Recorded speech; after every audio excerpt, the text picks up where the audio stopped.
Yeah! Hello, everybody, and welcome to the Maurice Brown Comedy Show on bogradio.fm. This is the NFL edition with hip hop artist Antoine A.S. Stewart, who will be joining us momentarily, and also Aaron Too Tall Moore as we take a look at the final results of Week 12 in the NFL, and there were some really surprising scores in the NFL over Week 12.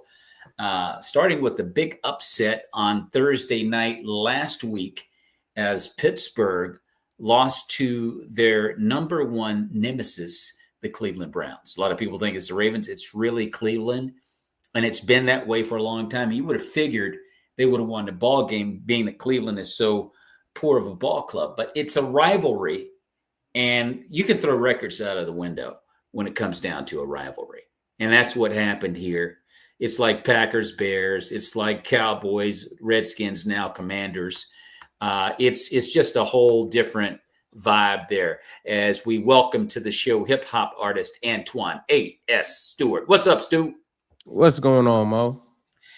Everything is good. I was just talking about the Browns and Steelers, how you could throw the records out of the window when it comes to rivalry games like Packers, Bears, Cowboys, Redskins, now Commanders, as we saw with the Commanders losing. We thought they were going to blow the Cowboys out, and they lost it. And that's what happened here. You know, it was a cold, snowy day in Cleveland. The Browns can't stand Pittsburgh, and they got them.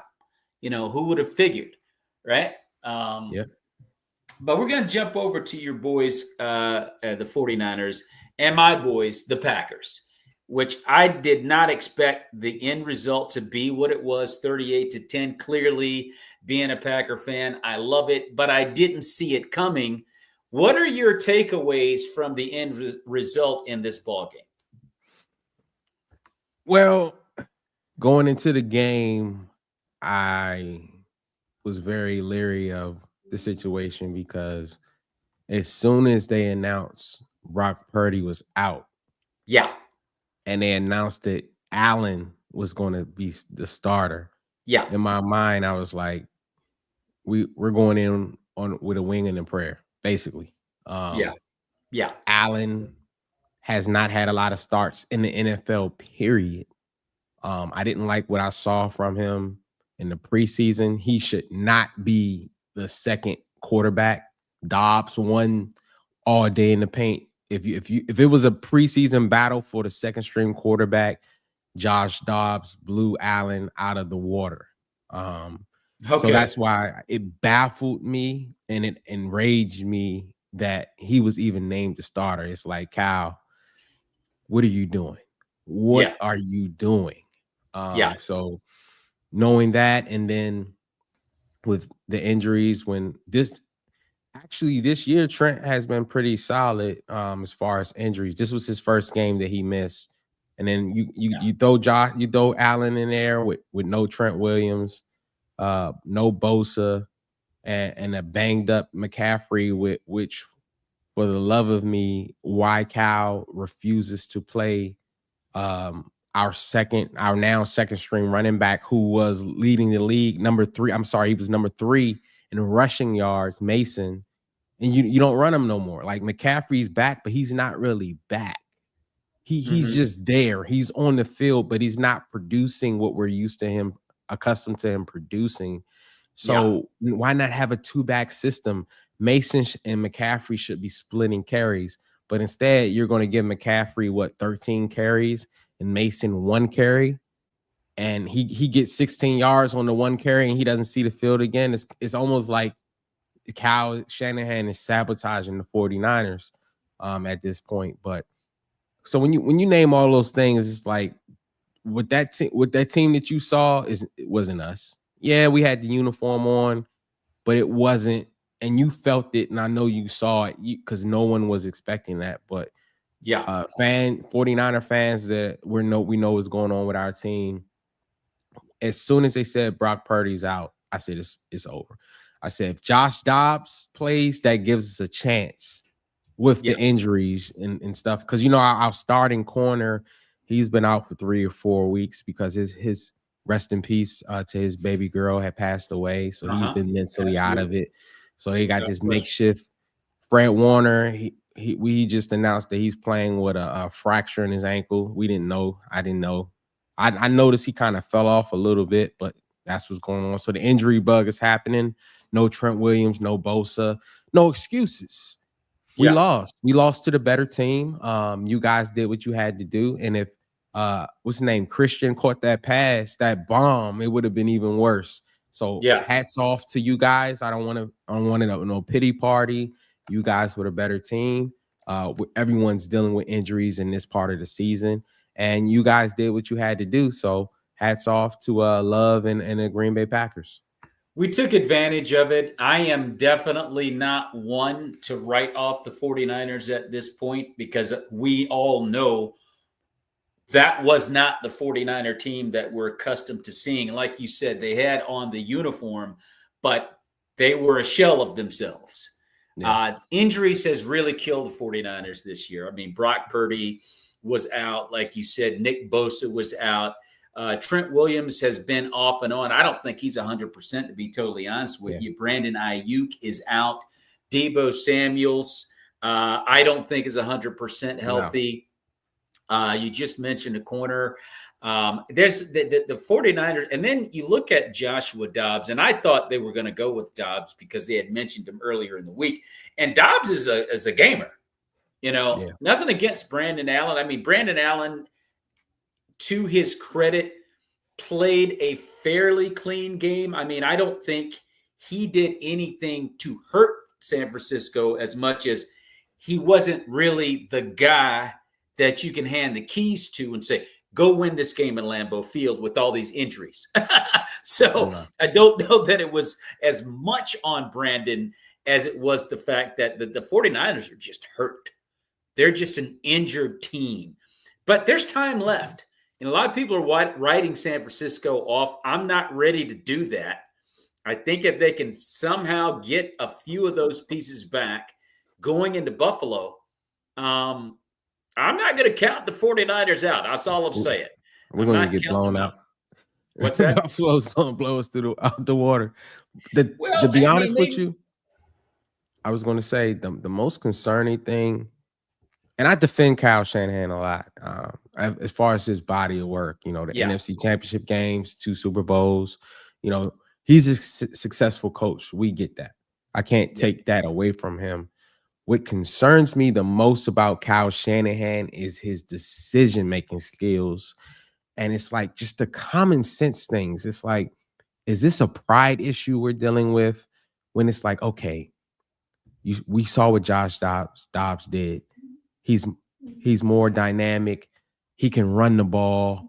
He gives you that extra weapon. We need that extra spark. The whole, you know, we can't just have Allen in there. You know, let's get a spark in there. You know, he doesn't make the call. Got Christian McCaffrey back. Mason was blowing the NFL up, doing his thing. His carries diminish as soon as McCaffrey's back. And McCaffrey's not putting up 100 yards or even 60, 70 yards. He's just barely making it. And it's just like, what is going on in Kyle's head when these are common sense things like, okay, McCaffrey's struggling. Why not do a 2-back system? Matter of fact, maybe if we were doing that from the jump, McCaffrey wouldn't be burnt out the way he is now. You know, and Kyle, he has a hard time changing from coordinator to head coach. Stop thinking like a coordinator and think like a head coach. And he doesn't really have no one that I don't think to really check him in that sense. Be like, Kyle, what are you doing? Put Mason in there. McCaffrey's struggling. And to be honest with you, McCaffrey, I don't want to say this, but in a sense, he's kind of selfish. And I'm gonna tell you what I mean by that. Not in the sense McCaffrey will put it all on the line for his team, no question. He's a hard worker. He's gonna do what he has to do. But it takes a certain amount. It takes a certain level to say, you know what? I'm not the best decision for my team right now. Hey, Kyle, like, let me take a breather. Put Mason in. Let the young dog eat. You know, I'm still trying to get my legs under me. But McCaffrey is like he doesn't want to come out, and Cal doesn't want to take him out. So he's going to, as long as Cal keeps him in there, for the most part, he's going to stay in. And I think that's kind of selfish, because if no one knows your body like you know your own body. And if you know your body is not performing at the level it's used to, and you know that you got a dog right behind you who can eat, let that dog eat. And that's basically it. Well, I'll no, listen, no one would know better than you, a 49er fan, but I think if they can get Brock back, if they can get Nick Bosa back, and maybe another key component to what they do, they got a shot. I mean, if they go up there with the same injury report that they went into Lambeau Field with, yeah, the Bills will probably blow them out. But outside of getting some key parts back, I don't know. I'm not ready yet to count the 49ers out. We'll see what happens. He's losing the locker room slowly but surely. And it's sad to say this, but Cal this year, is losing the locker room. So we welcome to the show also Aaron Too Tall Moore, to the Maurice Brown Show NFL edition on bogradio.fm. Aaron, what's going on, brother? What's up, fellas? What's going on? So we're trying to analyze the Packer 49er game. Since you're here now, go to the Cowboy Commander game, 34-26, the final. And another shocking defeat over the weekend, we were talking about rivalry games and we talked about this last week. Records don't matter when you get into these blood and guts rivalries. And you witnessed the Steelers and Browns, what happened there, and the Packers Bears last week, and now we get again the unthinkable. The Dallas Cowboys go into DC and win after the horrible year they've been having, 34-26. Too Tall, your thoughts? We just didn't play well. I mean, our defense was holding us in the game. I think our defense played well, but I just don't believe our offense capitalized on opportunities, and put it that way. Okay. I mean, we had the ball on that side of the field probably the whole first half, and you only come up with 3 points. Yeah. So I think Kingsbury got to adjust his offense, because this is not the first time our offense was moving slow. And then I think the most frustrating thing about it is that the fourth quarter we explode. The fourth quarter we make plays, and we about to tie the game up, and all of a sudden, and you missed the field goal, but that's another story. But to me, I think these games right here, when you that team and you supposed to be, I remember a couple of weeks ago we were saying like Commanders are they a threat to run a deep run in the playoffs, but you need to win games like this. And I understand about the rivalry thing, and I understand Dallas got some of their starters on defense back that have been out for about 3 or 4 weeks. They got a lot of their DBs back. Yeah. Except for Diggs. But I understand that. I mean, I just believe that the teams that are the Escalante teams that, that can make a deep run, win games like that. And Pittsburgh, again, another team, they should have beat the Browns. Now, you could say division or whatever, but you need to win them games. And I just believe that Jaden needs more help. We have good talent, but we don't have the talent to make that deep run. But I mean, it is what it is. I mean, I do believe Kingsbury needs to take a step back from his offensive game plan and come up with something. Well, the Commanders are still 7-5, and they've got a lot of football left. So I'm not one to say the glass is half empty there in DC. I think it's half full, and they still got a shot, and they've just got to make some adjustments. To your point, to Kingsbury, and try to work around Jaden Daniels and just some of the aspects on the offense. So I'm not ready to count the Commanders out. I look at it as just a rivalry deal. It's weird. The Cowboys and the Commanders, dude, it's just weird whenever they hook up. You just don't know what's going to happen, and I just chalk it up to that. I don't think there's anything wrong in Washington, but we are going to talk about the Commanders a little bit later. Tampa Bay 30-7 over the hapless New York Giants. Kansas City. Now they go to Carolina, and they barely get out of there with a 30-27 win, and they're 10-1. And I just look at the Chiefs, and I'm like, okay, they're coming up with miracles every week. And when you play Baltimore, if they played Baltimore today, I'm not so sure they would beat Baltimore. So that's a team that's got some work to do, but they win it.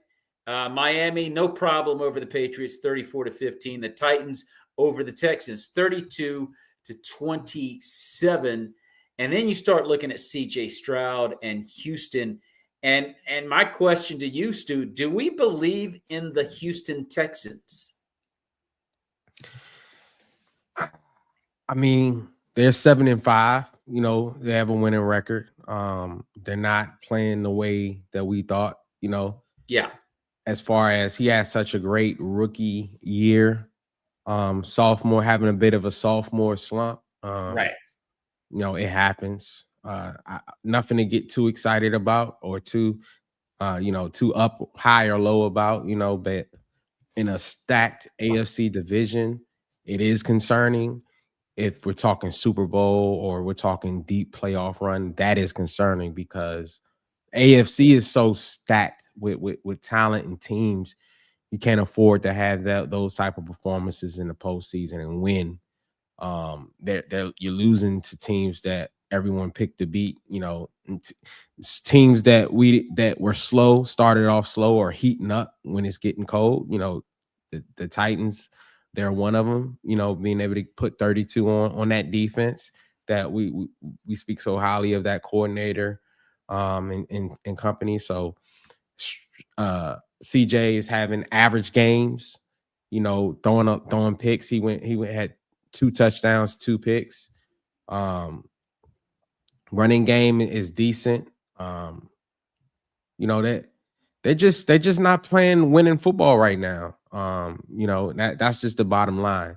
A little too early to tell as far as the playoff run and stuff like that. I do believe they will make the playoffs. Yeah. But if they're one and done the way they're playing right now, I won't be surprised, especially with the juggernauts that we have in that AFC.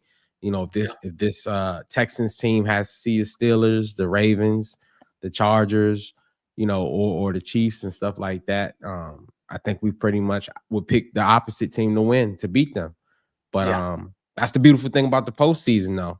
You get a chance to 0-0, everyone's 0-0. You flip that switch on, and you may not be the better team, but all you need to do is win one game at a time.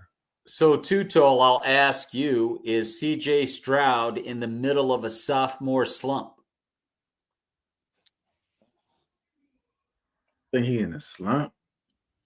I think he's in an adjustment period. Okay.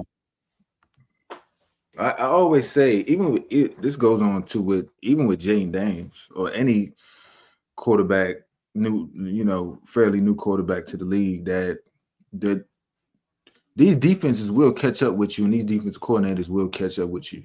Yeah. It's up to you to adjust.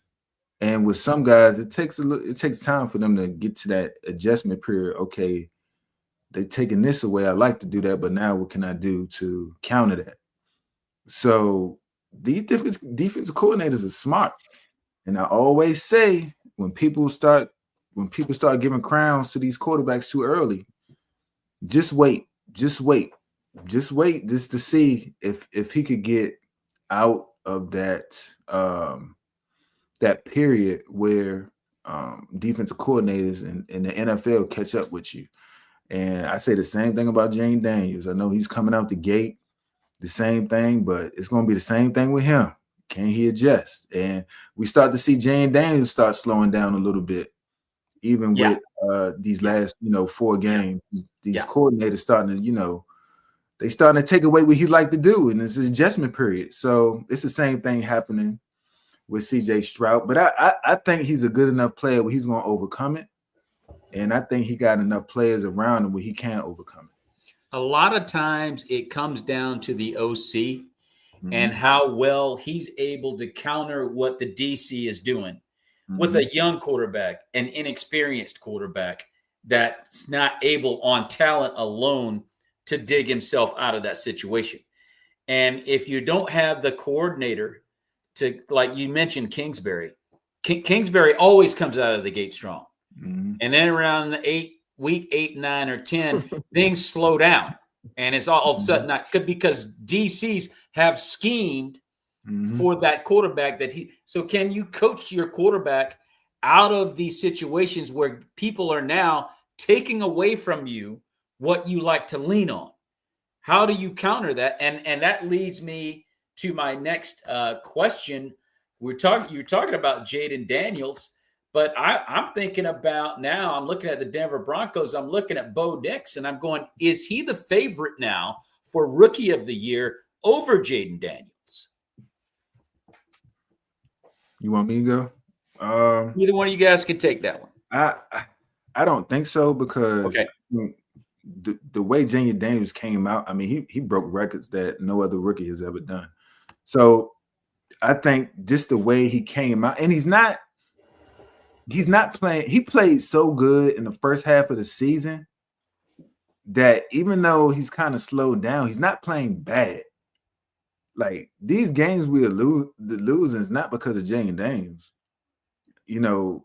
So it's just that he came out so good. It's like, okay, Jaden Daniels, final stats, he only had 175, 180 yards passing.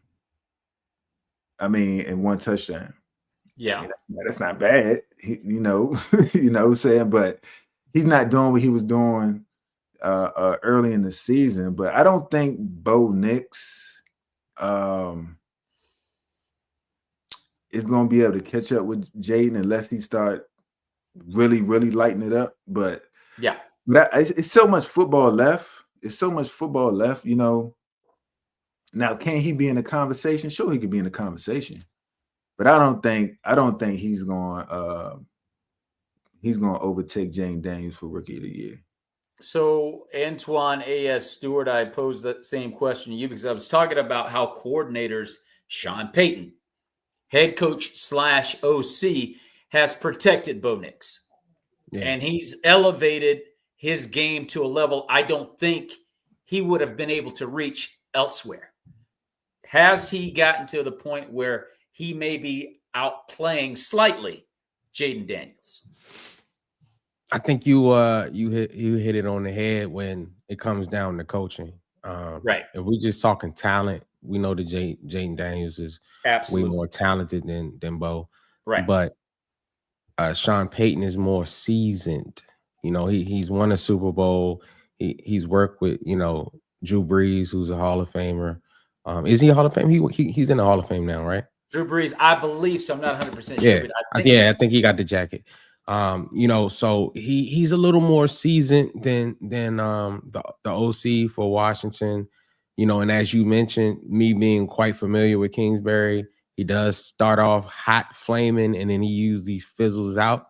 Yeah. So he's going to have to fix that about himself with his play calling once, as Aaron stated, once defenses get adjusted to what you're doing and how you're trying to attack them.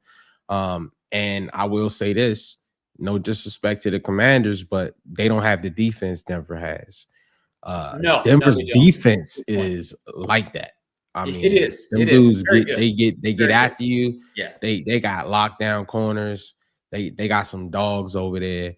And having that type of defense keeps you in and win game, because you got to look at it like, okay, even though it's a division game with Dallas and Washington, but If you hold Dallas to under 20 points or under 15 points, you with a defense like that, you're going to win.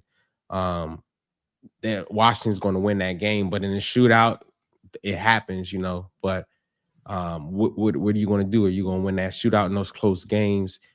That game came down to turnovers, with Washington having 3 turnovers, 2 interceptions, and I believe a fumble.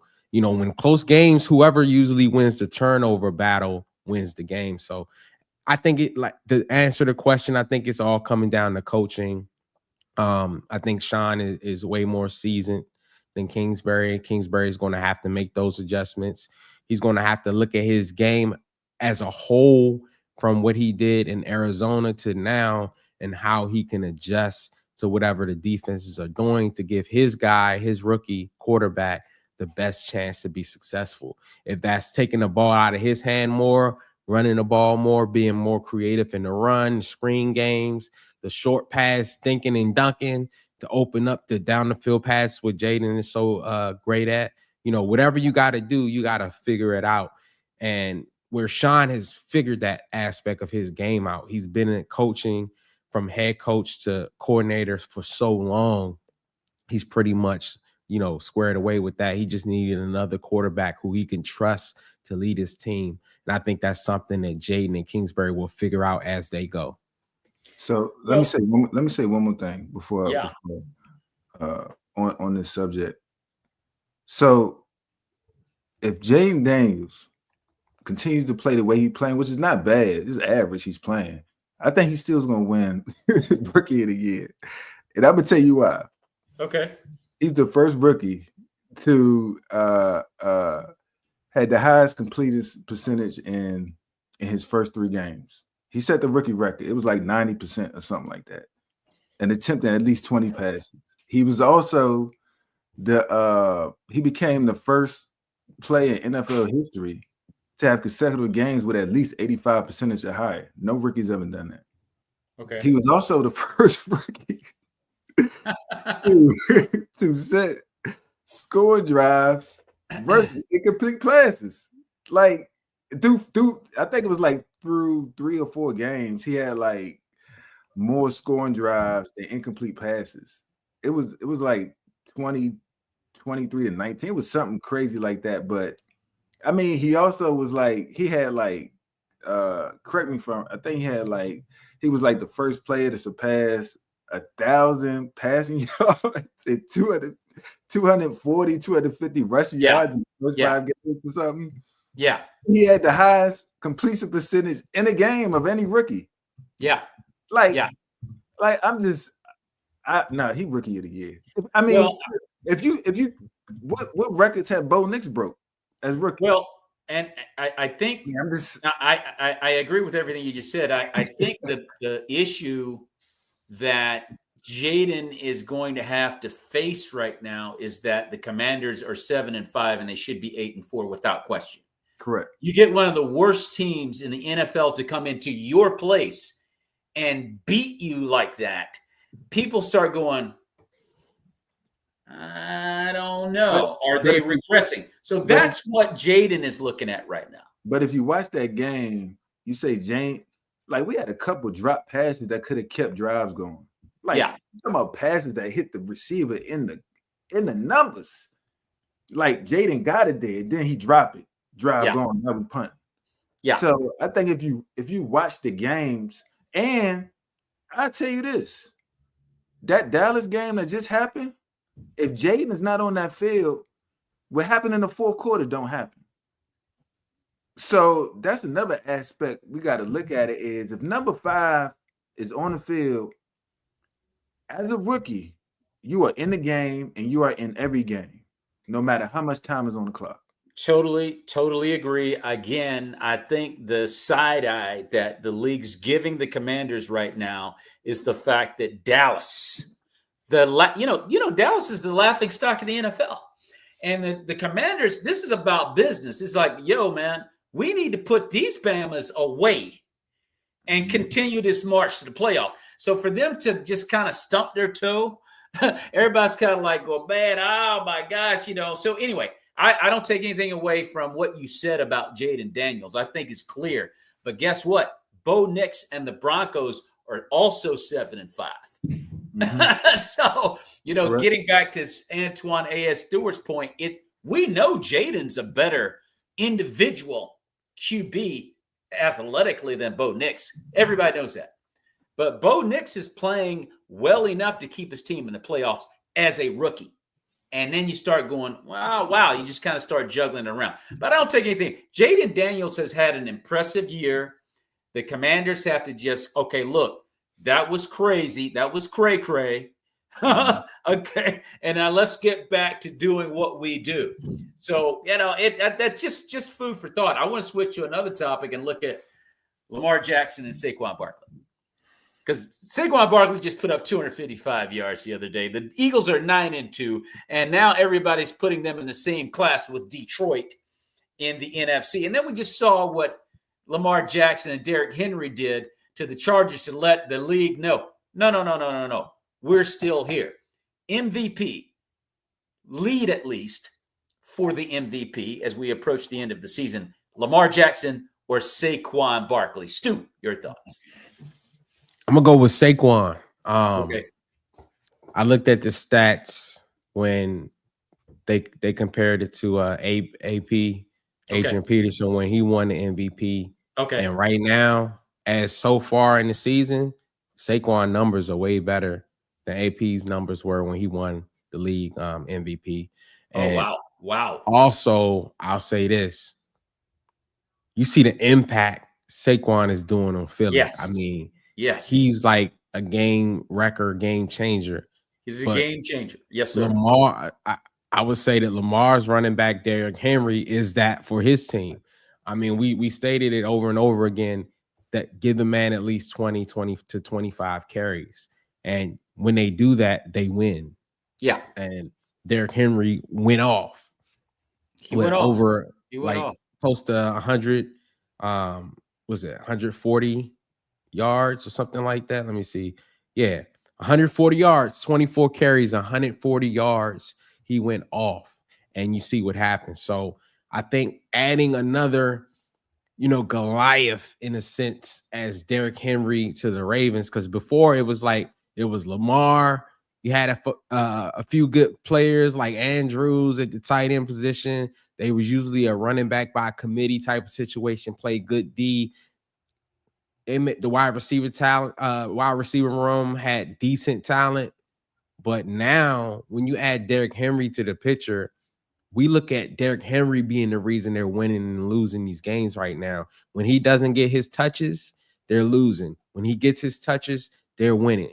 And I think Saquon is that for Philly right now, the way he's been playing and having a phenomenal, crazy season. And that's why I pick Saquon as the MVP of the league right now. Aaron Tuttle Moore, Lamar Jackson, or Saquon Barkley? I mean, you could do a coin flip. Whoever wins the MVP out of these guys, you're going to say you deserve it.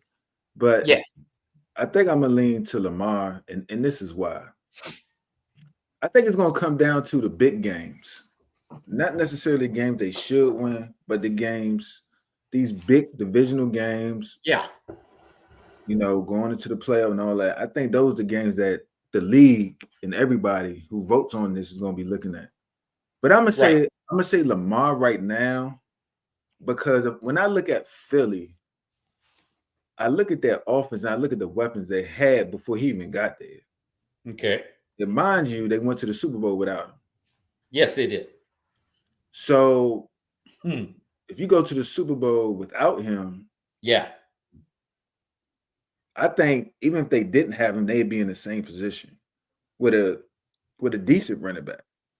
So I look at that, and I look at the Ravens, because it's hard to, if you're a defensive coordinator and you playing the Eagles, you're like, okay, what am I going to bet on? Am I going to bet on the run or the pass? Basically, what are you saying?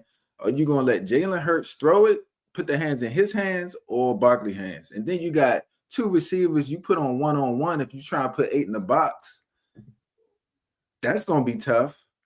So if I try to have help over top, then I'm leaving lanes for the other one. So I just think Philly has more weapons, which makes it a little more, I don't want to say easier, but a little more easier for Saquon to have the year he's having because of the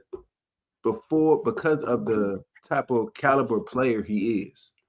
Yeah. Now, if you go to the Ravens, they don't have as many weapons as Philly does. You know, especially on the outside.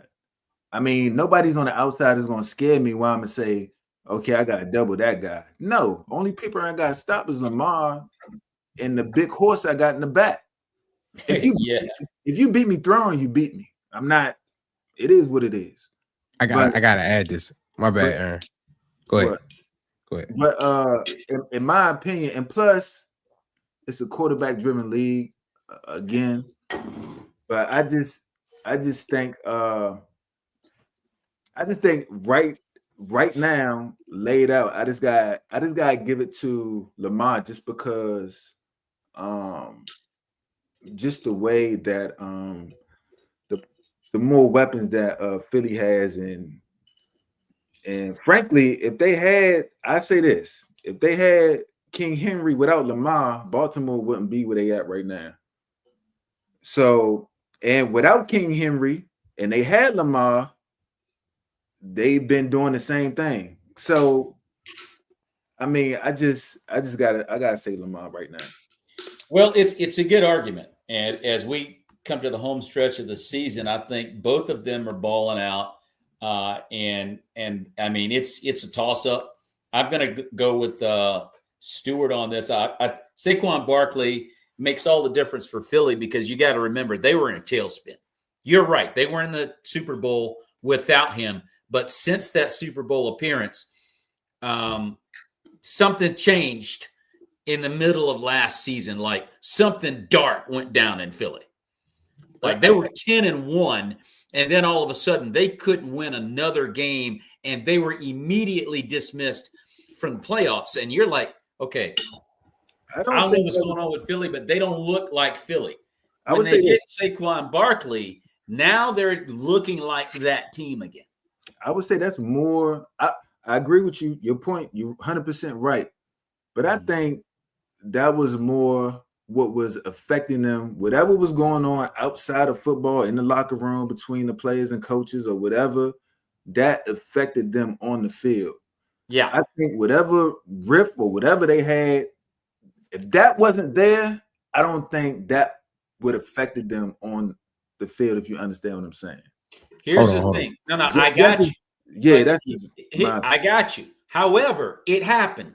It happened. And if Saquon, you see what I'm saying? And so if Saquon's not there, Nick Sirianni's out of a job. Fact. let me. I gotta say this, Mo. I gotta say this. Yeah. Numbers don't lie. If Saquon Barkley was not on the Eagles, you'd be seeing the same slump that we've been seeing. They haven't got out of it yet. They just have Saquon Barkley. Correct. I'm looking at these numbers. Jayden Hurts is playing average or below average at best. 179 yards, 15 completions out of 22. I mean, Barkley takes that though. Barkley takes his completions. I'm about to say why Barkley is the guy. You put up 37 points on the Rams, who not scrubs. They're a decent competition. And when you hear 37 points, I'm thinking like, okay, Jalen, he must have went off. He had at least a decent game. Yeah. Jalen, only 15 completions out of 22. We say that King Henry, he had 140 yards out of 25 carries. We said, man, you went off, King Henry. Well, Saquon almost had 300 yards out of the same carries. 26 carries, 255 yards with 2 TDs. The man is playing out of this world. But he's a Hall of Fame player. I'm not taking that. But the fact is, if you take Saquon off the Eagles and you take Henry off the Ravens are probably losing a lot of these games. This is not the same Ravens team we used to seeing because that defense is not the same.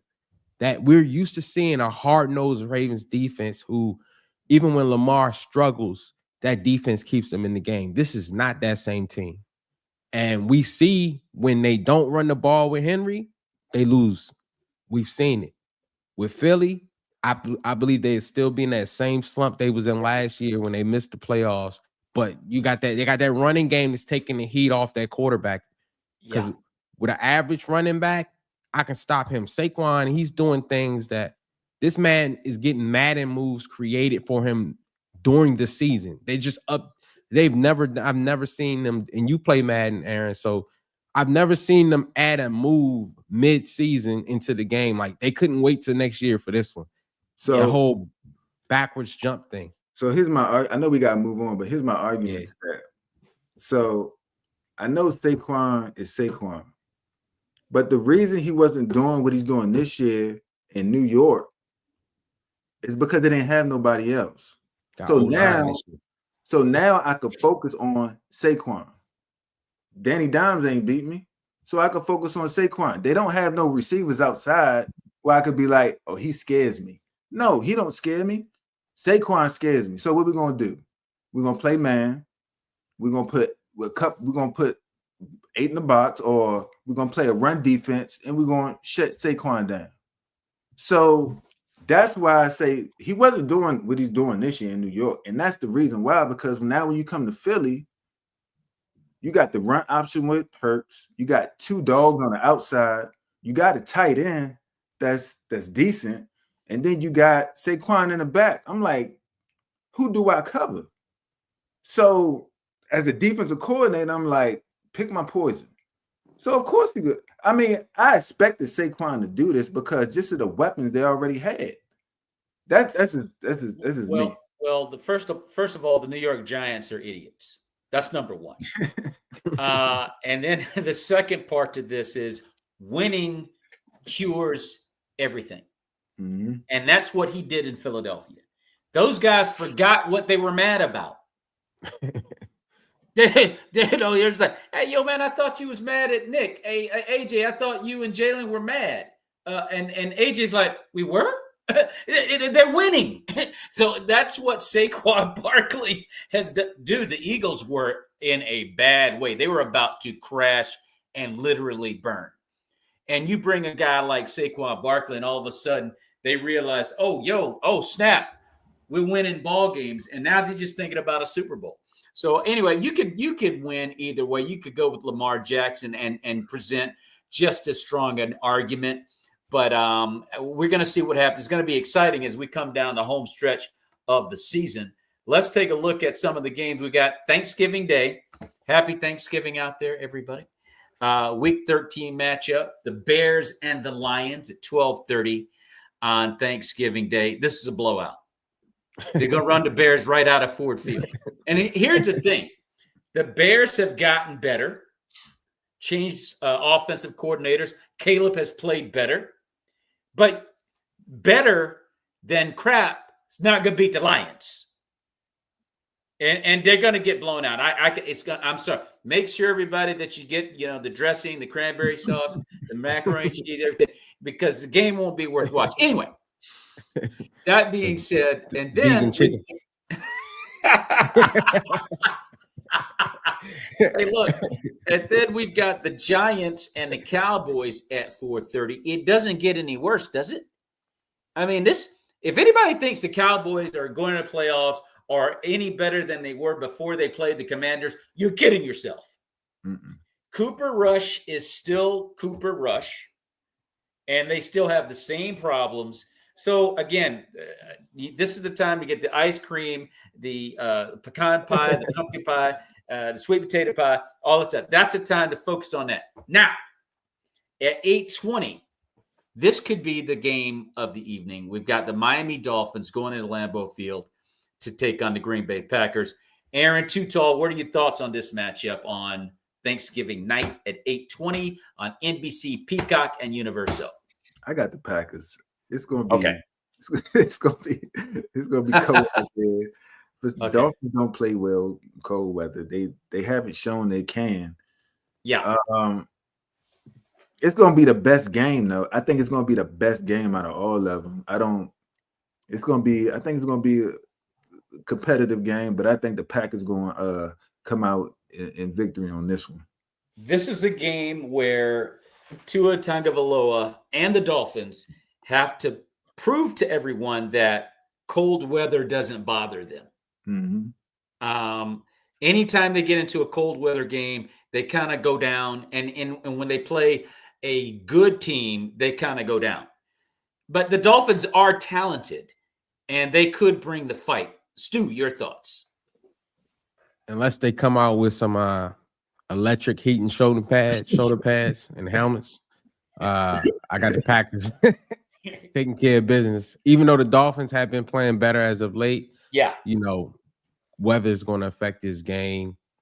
I think that running back you guys got, Jacobs, is going to affect this game because that's cold weather run game. I think your team is starting to get healthy around the right time.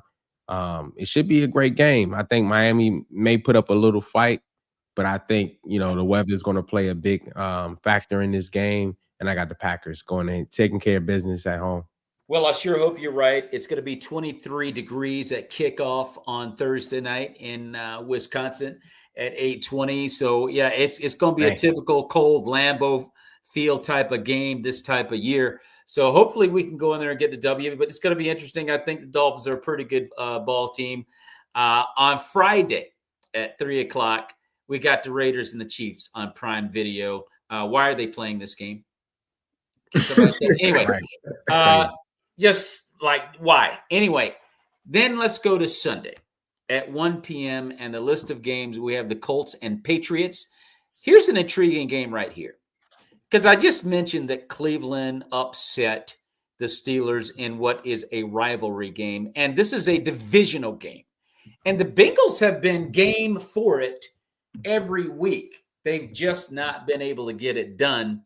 Is there any chance, and this game is in Cincinnati, Stu, that the Bengals can beat Pittsburgh? Of course. Again, this is a division game. Yeah. I know we can say, teams should win this and that, but division games, nobody knows you better like your division. Right. And for whatever reason, it's personal. And that team that like Cincinnati, and really Cincinnati's been struggling defensively more than offensively. They've been putting up points. It's just that the score, it's like those old Drew Brees Saint team when they lose 43-45. You're like, yo, we put 43 points and we still lost.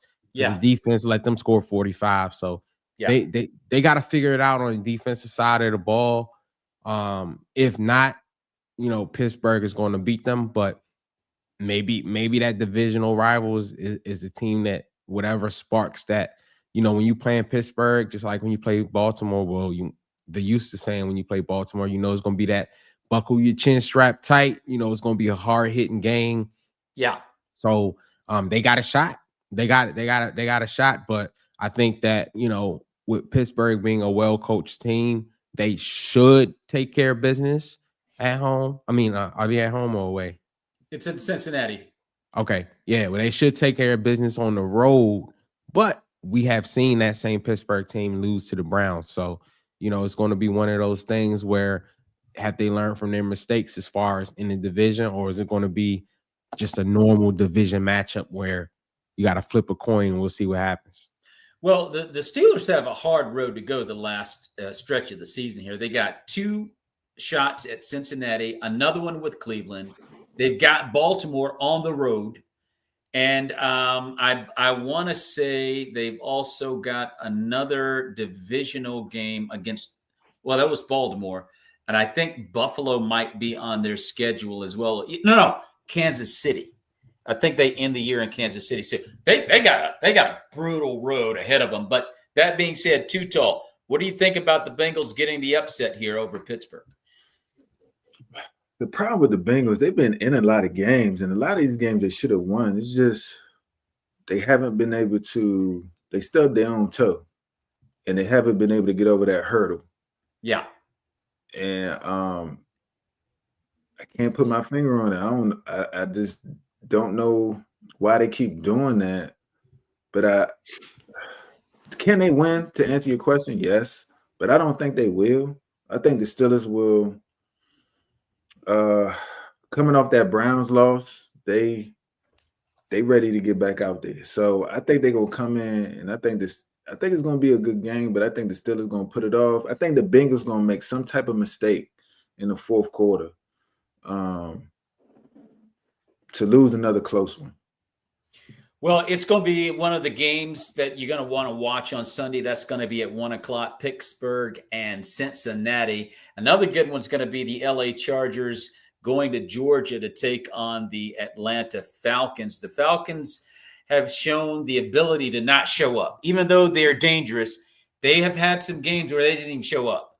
I think Denver stomped a mud hole in them about 2 weeks ago. I mean, it's like, why did they even get on the flight to Denver?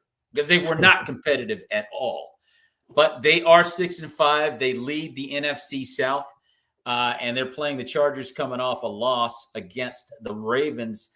And so that should be a good matchup there. Seattle and the Jets, Aaron Rodgers. There's been a lot of talk this week about Aaron Rodgers and whether or not he's even going to come back to New York.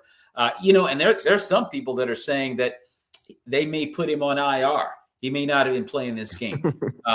So we'll see what happens. We got the Texans and the Jags and the Cardinals and the Vikings. I think this is an intriguing matchup. Is this an upset alert for the Vikings, Stu? It could be. I wouldn't even call it an upset. Cardinals are leading the division. They're playing decent ball right now. The Vikings have kind of did a little seesaw move because they came out the gate smoking and then they started looking normal again. And now, they're winning the game. So I think it's just a good matchup against two playoff teams right now. We're going to see if the Vikings are able to stop the run game, stop Kyler Murray, or if Kyler Murray and company is too much for the Vikings and their coordinator. So I think it should be a great matchup. We got two turf teams. So it's in Minnesota. It's going to be on the turf. Both of them play well on the surface. They play fast. So I think it should be a great game. Too tall. Do we see an upset possibly in Minnesota with the Cardinals and Kyler Murray coming in? I'm with Stu on this one. I don't think it's going to be if the Cardinals. I don't think it's an upset, but I do believe the Vikings got the edge on this one. I think they're the better team overall. Yeah, but I think this is one of them ones I wouldn't bet on. But I wouldn't call it an upset. But can the Cardinals beat the Vikings? Of course they can. But I think the Vikings are the better team, and I think they'll pull it out. It's going to be interesting. The Cardinals have been one of those teams you can't quite figure out week to week. Any given Sunday, they can do a number on you. They not just beat you; they do a number on you. It's all about containing Kyler Murray. And I think in the Seattle game last week where they lost 16-6, I think they knocked Murray out of the game momentarily. And I don't think he was ever right to finish it off. So I think a week of healing may do him some good because you got a scheme for Kyler Murray. You've got to keep him contained. Do not let him get outside the tackles or you're done. He will dance and find somebody. He's a problem. Kyler Murray, you've got to scheme for him. So that's one of the better matchups, I think, of the weekend, Sunday at 1 o'clock in Minnesota, Cardinals and Vikings. And then the Titans take on the Commanders. This is a game that Washington has to win. You got to take Will Levis and the Titans completely out of the game in the first quarter and just let them know, not today. Okay. You take this circus on the road somewhere else. It ain't going to happen in D.C. today. That's going to be at 1 o'clock, a Sunday at 4:05. You got the Bucks and the Panthers. Baker Mayfield's been talking a little bit of smack lately. He's still 5-6. The Rams taking on the Saints at 4:05. And then on Sunday night, the 49ers and the Buffalo Bills, where I feel like, if I don't know what the injury report is on this matchup. What's the injury report for the 49ers going into Buffalo, Stu? Rain check. Can we get a rain check on that game? Yeah, unfortunately, that won't be possible. It's Yes, not go ahead. looking good. It's Yes, not looking good. yes. Of Okay. course, I don't have the official report just yet. It's kind of early, but if Brock is, I don't know if he's doubtful or he's probable. Trent Williams, he's probably going to be out. Nick Bosa's going to be probably out with an oblique injury. Gee. It's going to be bad. Yeah, well, that's all I can say. And if Allen is playing, oh man, you can cancel Christmas. Dobbs gives us our only chance to do anything is to put Dobbs in there, somebody who's dynamic, who can run the ball. Who right now our number one receiver, third and Juwan Jennings, they went to college together. That's his college quarterback. Put him in the game. Let him throw to his guy. Take Allen out. Let him, get everybody some coffee or something, some tea. Right. Some apple juice. Let him do some coffee runs. Okay, well, hey, there it is. And then on Monday night, we got the Cleveland Browns and the Denver Broncos, and this should be one that Bo Nix and the Broncos should be able to win. 8:15 Monday night on ESPN. With that, folks, and on that note, we are out of here. Happy Thanksgiving to everybody. And if you came in on the tail end of this show and you kind of missed it, you can watch it or listen to it in its entirety on Spotify.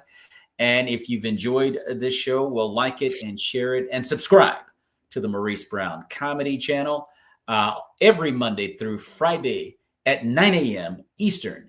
You can listen to the Maurice Brown Comedy Show on bogradio.fm. So we're going to get out of here. Everybody enjoy your turkey and cranberry sauce and candied yams, fried chicken, smoked turkey. If you're a pescatarian, smoked salmon. But we're going to get out of here, you guys. We're going to get out of here. You guys have a blessed Thanksgiving and a blessed week. May the peace of Jesus Christ be with you and your families. God bless.